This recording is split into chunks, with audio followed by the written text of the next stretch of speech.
see your mother. You were only given one. Go see your mother. And you know that you will never have another. Go see your mother. Go see your mom. Welcome to Jewish Boy Calls His Mother. I'm your host, Sadia. This is my mother, Ima. Hey, Ima. Hello. Okay, so I wanted to talk about something. It happened to me, I think, the other day. Mhm. I like watching different little Jewish Instagram posts, and one caught my eye of this woman about talking about Daf Yomi, and I've seen her before, and it's very cute, very sarcastic, stories. And one of the things she was joking around about, or at least I thought she was joking about, was how in Akedas Yitzchak, Yitzchak was basically almost sacrificed. Like, what would that do to the psychology of somebody? And it sounds funny, right? So I commented, I'm like, oh, well, he's 35. Actually, 37. Oh, 37. Yeah. Right. Yeah. Yeah. So whatever. Yeah. Not perfect. So I said, oh yeah, like he's 35. And she responds immediately, like, what does that have to do with anything? I'm like, because he's older, he can comprehend better and probably be able to process the information better comparatively to a child. So therefore, like, the trauma that he went through wasn't so intense, or at least been more controlled and capable to move on. And she gives me this long tirade of how horrible I am for trying to, like, minimize, like, trauma and all this stuff. And I'm like, whoa, like, The thing is, too, people don't. We look at these stories and we you're look not at catching what I'm talking about. You're not. I'm picking something, dropping something down. You're not picking it up. Let me just reiterate it so I understand it. Go ahead. Okay. Sorry, go ahead. I want to reframe this as best as I can so you can listen to the words that come out of my mouth and understand. Okay. So the point I'm trying to make is, it's very hard to properly communicate online your perspective without somebody trying to bite your head off. Yeah. And it's also gotten to a point where even on social media, everyone is just ready for a fight. And I'm realizing how hard it is to just come off like joking or sarcastic or just trying to, like, be non-confrontational through my comments without trying to offend somebody. But this person was, like, really attacking. The other part I was realizing was I was taking what she was saying as sarcastic and just being funny and jokey, when really what she's doing is she's, like, undermining the whole concept of Torah and misunderstanding that these people were tzaddikim and what they went through is their own, like, very intense level of comprehension of Judaism and a relationship with Hashem. And she's trying to undermine it by putting a 2025 lens on it and just trying to label everything into this negative, oh, this is horrible, the world's ending light. So that's what I was trying to say. So now that I reframed it, And what you just said was what I was about to say. that's why I realized you were misinterpreting what I was saying. I was trying to make sure I wasn't misinterpreting, but what you just said is so true. And I should have kept quiet and let you say, your entire piece. I shouldn't have just chimed in, but it was my ADHD kicking in. Sorry. That's why I'm trying to control it. Yeah. But I was about to say the same thing, that there's a few things going on here, and you expressed it very well, that we have a tendency to look at the behavior and the lifestyles of people from ancient times, and, like you said, apply 2025, 21st century eyes to it, and it's not the same. It's like when Rivka married Yitzchak, she was 3. He was 40. Can you imagine today? Abraham and Yitzchak would have been arrested, charged with all sorts of... It's more than just that, Ima. It's more than just that. There are some opinions that say she was 3. Others say it was an innocence of a 3-year-old, of how she perceived this world. Because how can a 3-year-old fully accept a marriage? They can't even legally do that. Al pi halacha. There's a lot of different aspects so you have to be careful when you say things like that there are plenty of people can misinterpret it, misunderstand it.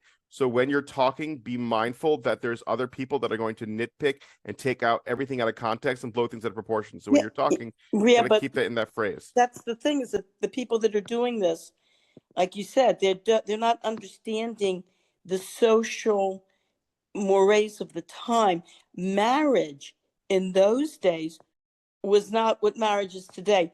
In those days, marriage was done for your to solidify your position in society.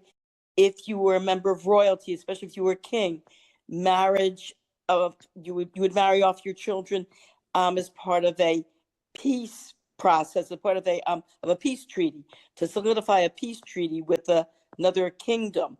The idea in those days, it was not uncommon for fully grown men to marry little 3-year-old girls. That not that they didn't consummate the marriage, but the idea was that they were going to take care of these girls.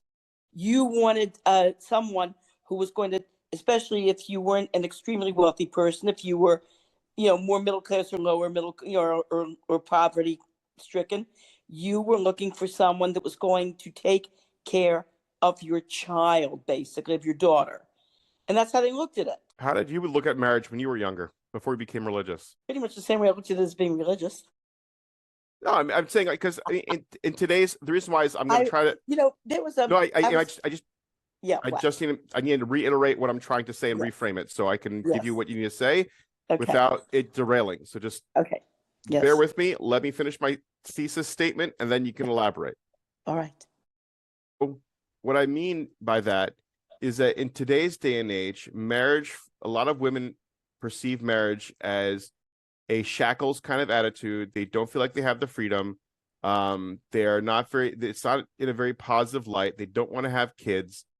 So my question to you was, in the 1960s and 70s, during the feminist movement of that time, how was the perception of what you wanted out of marriage, how you imagined marriage to be? And on top of that, what was the initial understanding of it before you became religious as a secular Jew? Well, it's quite a lot to think about. A regular hut. I tell you, as far as having kids were concerned, before I became frum, I was thinking of marriages like me and my husband having our professions, and like I said, being two professional people together and living like a nice upper middle class life as two highly paid professionals. And I thought I would have my 2 children very evenly spaced and that type of thing. And at the time I was in college, I was dating a nice squishy guy with blonde hair and blue eyes, and I imagined my blonde hair and blue eyed kids. Actually, ironically, as a frum Yid, I do have a couple of you guys are blonde hair and blue eyed. Some take after your father's side, some take after my side. But after, when I became frum, that's when I looked at marriage, realized that marriage is not just say like almost equivalent to boyfriend girlfriend, only now it's official, you might say. I felt as a frum Jew that marriage, you're establishing a whole legacy that I said, there's no like Rabbi Friedman put it best, a spiritual component.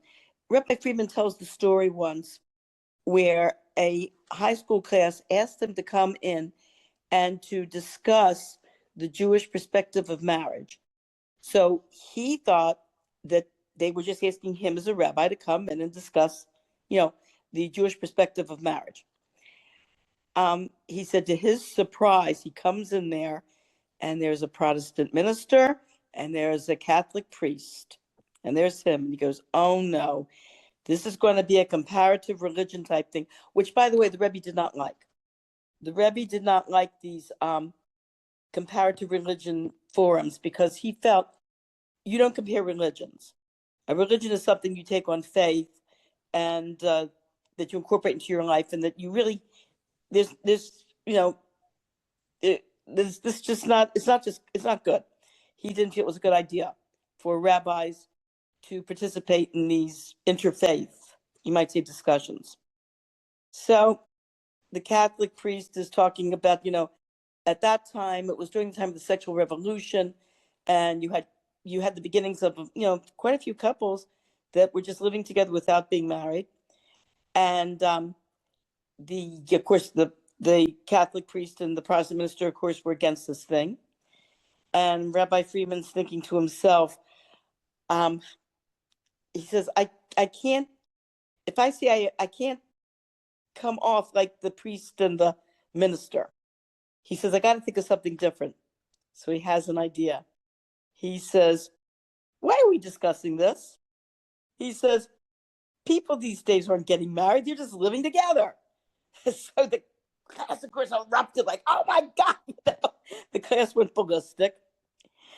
And so one of the kids said, well, what about getting pregnant? So Rabbi Friedman said, haven't you ever had birth control? To which the Catholic priest said, you're not supposed to do that. So Rabbi Friedman discussed the situation with the class. He goes, look, he says, what makes marriage special? What makes marriage different from two people just living together? And the conclusion that they all came to was when you get married, you're incorporating a spirituality into something that's mundane. So, as you know, as a Frum Jew, of course, I looked for marriage. I was looking now, not for somebody like a boyfriend who, hey, we enjoy the same things together, and we both work our separate jobs and come home and, watch a movie, have dinner, watch a movie, go to sleep, that type of thing. Now I'm looking at this as a whole culture, like marriage, family, a whole, marrying someone who he and I now have the same values, especially religious values. And that made a big difference from, say, just getting secularly married and, like having someone who's basically, like I said, the equivalent of what would be a boyfriend, only now it's legally official, type thing. Also, when I was dating, I remember one young man, we were talking about, like, who I went out with. And, he said to me, he said that he says, from people, especially Bali Tshuva, make the mistake of looking into too much, like a relationship of spirituality. Not that there's anything wrong with that, but he says, when you date for marriage, he says, don't date like a frum person. You know what I mean? Date like an ordinary human being. What do you mean by that? Because I agree with date like a frum person. I think having conversations and breaking down what needs to get done and having these points that you're trying to make with your future spouse that you're going to discuss, instead of willy-nilly just having a good time and not realizing that there's issues and conflicts you never discussed, and you're 7 years into a relationship and 2 years into marriage, and you want a divorce because you didn't bother having the conversation you first dated of saying how many kids you want, what political affiliations do you have, what do you want out of life. I'm not saying that you shouldn't have those discussions. What I'm saying is that, like this one young man I dated for a while, okay? I told you that story about the letter I wrote to the Rebbe when I was in my dormitory room. You could repeat it. It's fine. Okay. What happened was there was this young man that I was dating for a few months, and we didn't know, we weren't sure about the relationship and whether we should continue dating or not until we were sure. Should we break off now? So he suggested that I write to the Rebbe. So I wrote to the Rebbe and I mentioned his name and my name and our, mother's Hebrew names, and said, I'm dating and seeing this young man right now.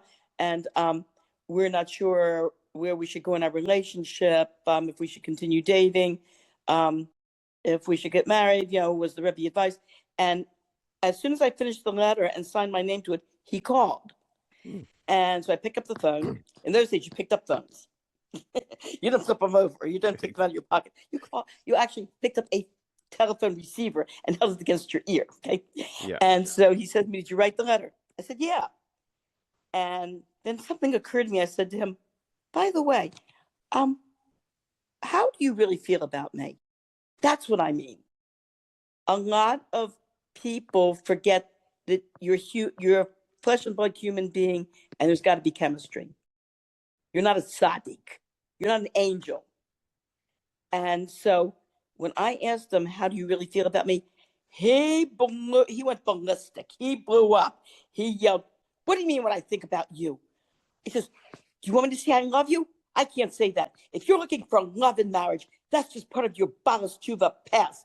And from marriage, love is something that we don't even think about. It's something that should not even come into the question." He says, "Now, you're a very nice girl, but," he says, "I think it's obvious we have different values." And he says, "I'm going to say goodbye." And as he's yelling at me, I take the letter I wrote to the Rebbe, I balled it up, I threw it up in the air, and I volleyed it across the room into the trash can. It's funny you just said that, because I had a conversation with someone last Shabbos, and we were talking about the shidduch crisis, and I was explaining to him when I was in my early 20s why I had issues with shidduch dating. Even though today I would 100% agree shidduch dating is the best way to date. It's really productive in general. Like on paper, shidduch dating is the best for you. I can't recommend it enough.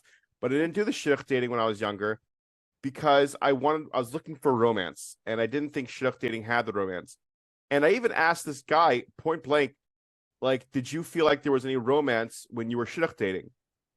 And he didn't give me a straight answer, yes or no. But what I guess he was saying, from my understanding, was he didn't think about it that much. It wasn't a concern of his. And just, it's tacking on to what you're saying, where, like, yes, that's one thing I would say that in the dating world, they do need to maybe take a look at. Not obsessively, not instinctively, not like end all be all, but talk about attraction. Talk about not just physical attraction, but emotional attraction towards each other. And I think they don't really. Again, I never shidduch dated. I only did my own thing. But from what I understood, in shidduch dating there wasn't any understanding of a relationship or wanting to have this romance or spontaneity that regular dating has, which again is why a lot of people, when I was growing up, had this appeal of not shidduch dating, because they wanted to have this whole thing of like, oh,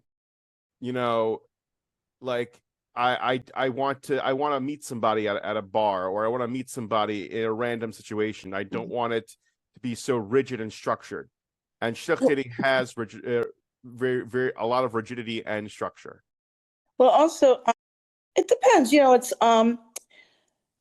like you said, on paper, theoretically, shidduch dating is really a very good system if it's applied, I guess, like you would say, correct. If it's applied in the right way, you have somebody who is going to do the footwork for you, who's going to check into this person's background, and who's this person is like very good at seeing which personalities or which type of people seem to really mesh together very well.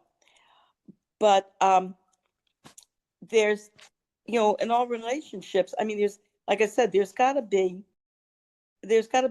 a certain measure of attraction.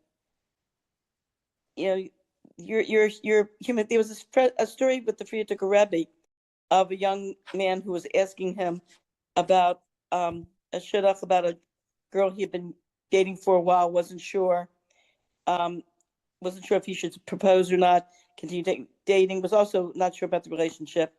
And the Frierdiker Rebbe said to this young man, "Is your heart for her?" And the young man, after all, he's talking to the Frierdiker Rebbe, a great tzaddik, and he goes, "We have a great spiritual connection." And the Rebbe looked at him and said, "Is your heart for her?" And he thought to himself, could the Rebbe be talking about actual physical sexual attraction? And when he thought that, the Rebbe smiled at him and nodded his head. Now, this is a very important part of marriage. That you can't. It's like icing on the cake. Okay, it can't be like, you don't. It's not good to marry someone if you're just infatuated. And but you need to marry someone that there is a physical attraction there, that there is chemistry there. It's funny you mentioned all this, because two things. One of the other parts of the conversation I was having with this person on Shabbos was he was saying that the new shidduch dating rules are that the boy and girl don't talk to each other except on the date, and the parents of the children talk, and they discuss it with the shadchan, which again seems kind of odd, because if you're setting somebody up for marriage, which is a big deal, and preparing them to be adults, which is a big deal, and living on their own and doing everything else, and you're still going ahead and treating them like children, you're gonna have a bad time.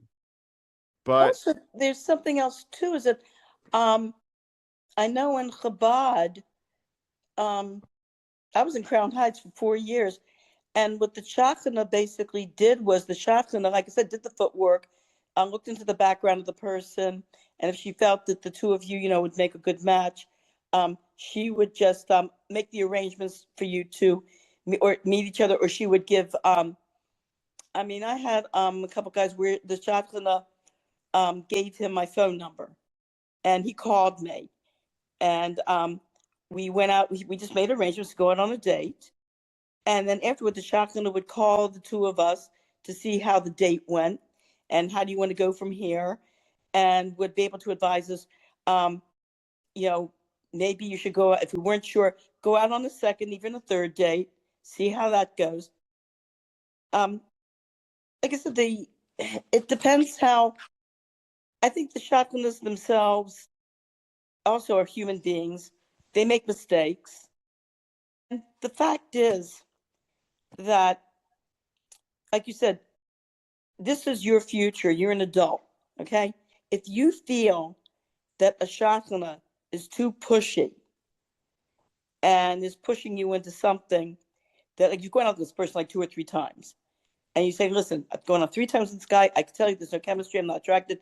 Well, do the 4th, do the 5th, do the 6th. If you say, you're the adult in this, you're the customer, you're the consumer, especially in a situation where you might be paying the shotgunner, it's up to you to put on the brakes and say, no, I'm telling you, this is not for me.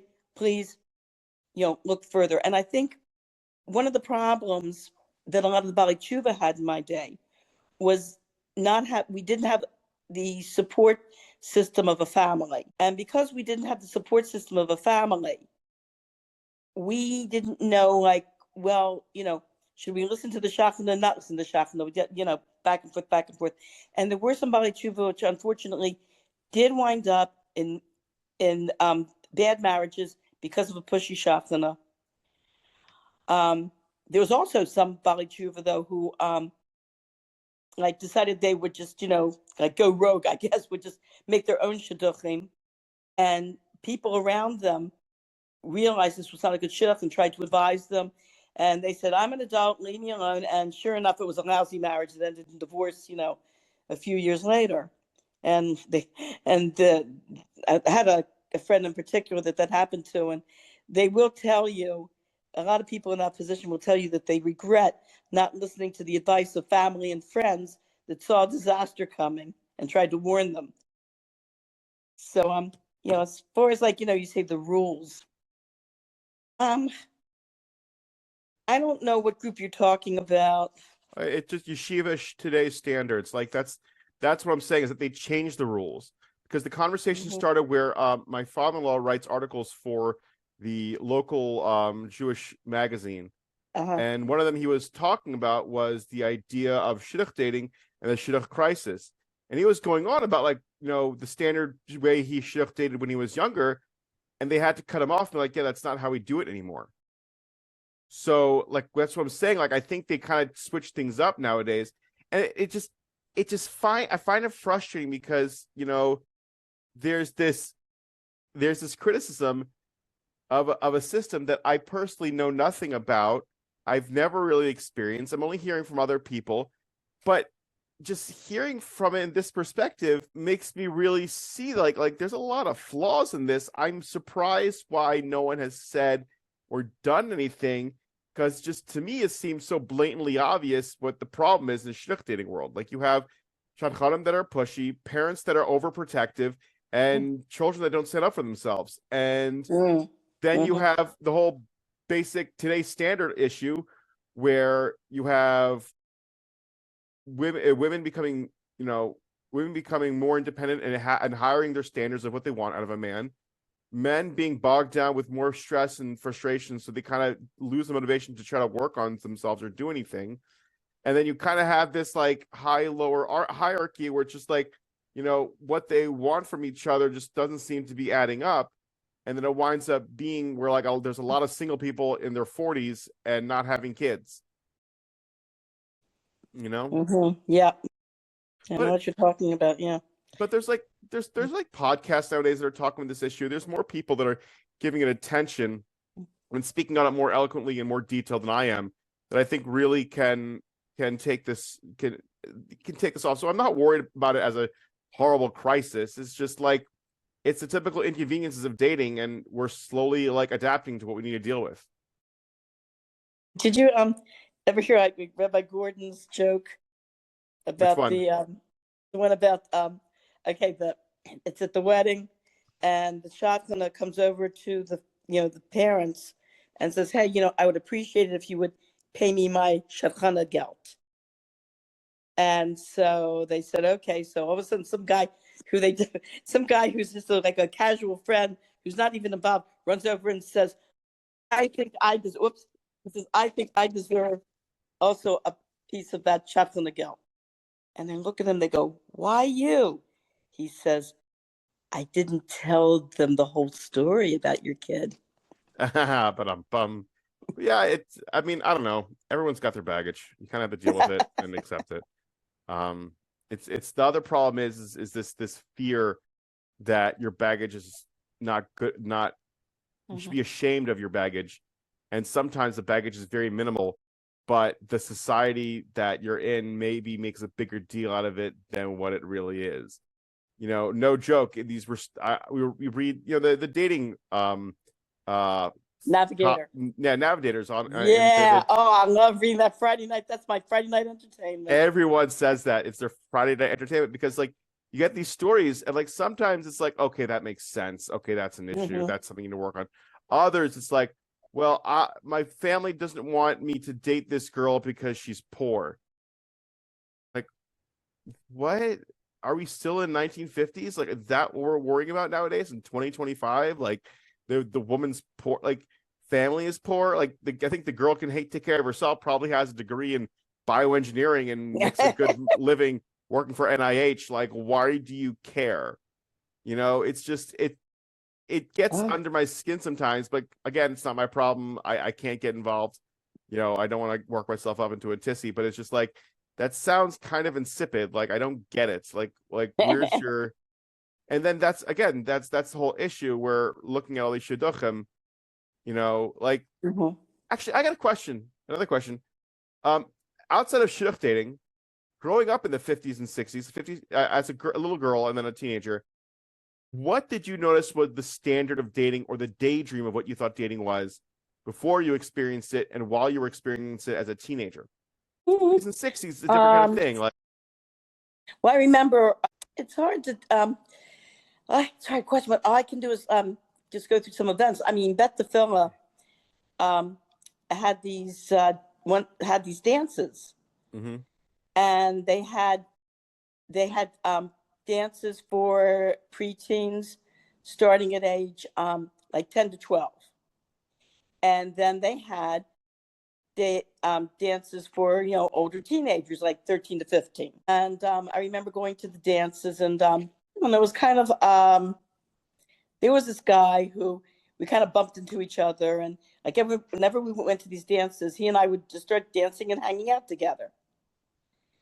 And I know then this went on for about a whole year and everything, and of us going to these dances and hanging out together, and just having fun. And then the following year, when the dances started again, I saw him. I don't know what change took place, but he just, kind of wanted nothing to do with me for some reason. And that's one of the problems. And I think that that's why I don't think boy-girl relationships, in my day, it was considered healthy for boys and girls to date at a young age so that you can learn how to relate to the opposite sex. But when I look back at it now, it put a lot of us in situations that emotionally we weren't prepared to handle. So, my first my first date was when I was 13. It was uh, my older sister was friends with this guy, and he had a younger brother who was my age. And so the younger brother, took me out to the movies. His father drove us, and we just went to the movies, and that was it. And you go and you get all dressed up, and you tease your hair, 1960s teased hair, and the makeup and everything, And I don't know what to say. It was like I didn't really know what to expect. When I was in 7th grade, the 9th graders had this big barbecue and what they called a book burning, where they were taking their old notes from junior high school and just making a big bonfire out of them. And this 9th grade boy invited me to the barbecue. And I was like, wow, I was really flattered that a guy in 9th grade is inviting me. I'm in 7th grade. And the guy he was big and ugly, basically. He was a big, ugly guy. Maybe that's why he invited me. None of the other girls would go with him. And when my father went to answer the door, my father goes to answer the door. He's expecting like a 13-year-old boy, like the type of boys I would go out with. 13-year boys are pretty short. My father opens the door and he goes like this. All of a sudden, he goes like that. And at the end of the day, I thought, I went out before with other guys, but we never really kissed. So this big 15-year-old guy wants to show me how the 9th graders kiss. I said, no. He kissed me, and then I kind of pushed him away. I said, that's okay, good night. And then closed the door. I mean, I was expecting like something like, how can I say it? Like a 13-year-old girl, you're expecting fireworks or something, and instead it was like, bleh. But that's what's so funny. I was actually watching this Instagram reel. The woman had a point that I kind of agreed with for a long time, that when kids date at a very young age, you're training them to treat relationships as disposable. Yes. And superficial. Superficial and disposable, yes. And that's not the right thing to do. And that's what I agree with. That's what I agree with 100%. Not having kids date, because dating is serious. Dating is very serious and a very serious thing you should be aware of. And you shouldn't go ahead and just, go willy-nilly. It's kind of similar to what I don't like, this thing now that's been going on for the past couple of years of play tefillin and play talis for kids. I don't like it. I don't like it. Because again, it's something that's inappropriate. It's something special and holy, and you should just be looking forward to at the age of 13, and not play with at 6, and then you're so used to playing with it, letting it fall on the floor, and not like understanding the seriousness of it. So at 13, you should feel it and understand the seriousness, and that's why I don't think kids should be playing with it. And I don't want my kids to be having that. There's a story of the Alter Rebbe's grandson, who later on became the Tzemach Tzedek, that when he was a little boy, he used to the way he used to, like, when the Alter Rebbe put on tefillin, and here this little boy was like 3-4 years old, whatever. He would take potatoes. He had potatoes on a string, and he would put the potatoes on the string, like tefillin, to imitate. Like kids, that's how kids learn, to imitate his grandfather, the Alter Rebbe. Yeah, but you're right. But it wasn't like you said. It wasn't like plate tefillin like we have today, like the plastic plate tefillin. It was potatoes. Yeah. So, yeah. And even to add on to that point, like, that's the Alter Rebbe's son understanding what tefillin is, not some Joe Schmo who's just giving his kids something to play with. You know what I mean? Like, I never thought in those terms. Yeah, that what you're saying makes a lot of sense.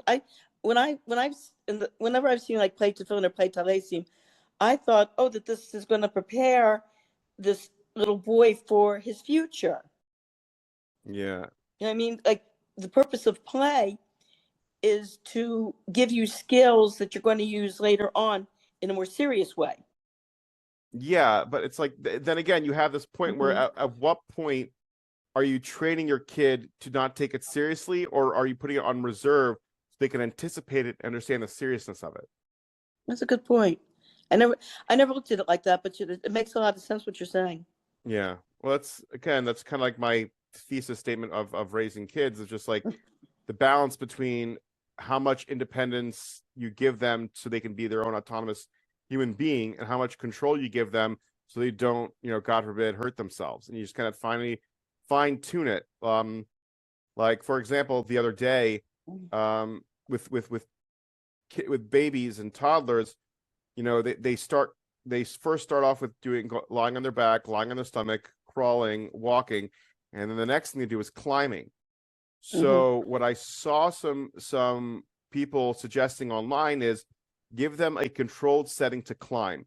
So I have this step ladder that he takes out, and he just climbs up, climbs back down, climbs up, climbs back down. So when he climbed up, I wanted to see how he would understand the fear of falling. So I created a controlled environment where I was right behind him. I had like plenty of cushions, but he was standing up like on the top part of the step ladder, and I was slowly tapping his shoulders just to get him to like feel a little uncomfortable losing his balance. And what does he do? And like he felt it, and then he found his balance, and he kind of like figured his way out, and putting him in situations where like it's controlled, where he has the independence of climbing. Like he climbs on the cat tree, but it's right next to the couch, so he can hold onto the couch while climbing the cat tree, while climbing up, and then play with the lights, and then like learn about lights and the connection with electricity. So like it's again creating this controlled environment where they're in control almost, where it's just like letting them do these independent things. Like also when he goes down the stairs, sometimes I'll go down the stairs by himself to a point. Others I don't. I just lift him up. But we have handrail, so he like grabs the handrail and like slowly figures out how to go down. That's good. Yeah, nice. I'm having a lot of fun learning about child's mental growth and independence, and I'm getting a lot of information from like different people that I respect, and like I enjoy their content, and like making my own judgment based off of my personal experiences and things I liked when I was growing up and things that I didn't like, and how I can balance the whole thing out. It's also good. When I was working at one of the daycares, that the director wanted us, when we gave like little kids like bibs or whatever we'd give the kids, to have two choices and let them pick which, even as babies, which one they wanted, so that they have they can start that development of actually choosing. Awesome. Yeah, I mean, what did you enjoy about your parents growing up, and that you tried to implement with us? Let me think. You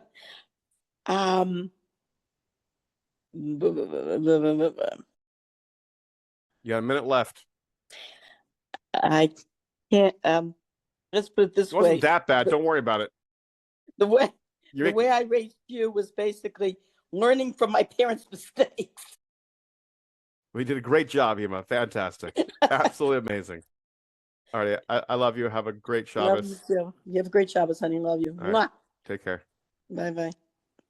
That's another episode of Jewish Boy Calls His Mother.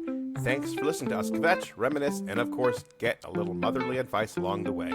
If you enjoyed this episode, don't forget to subscribe, leave a review, and share with your favorite Jewish mother or anyone who needs a little guilt in their life. Got a story, question, or just want to say hi? Send us a message. I'd love to hear from you. Until next time, call your mother. She worries.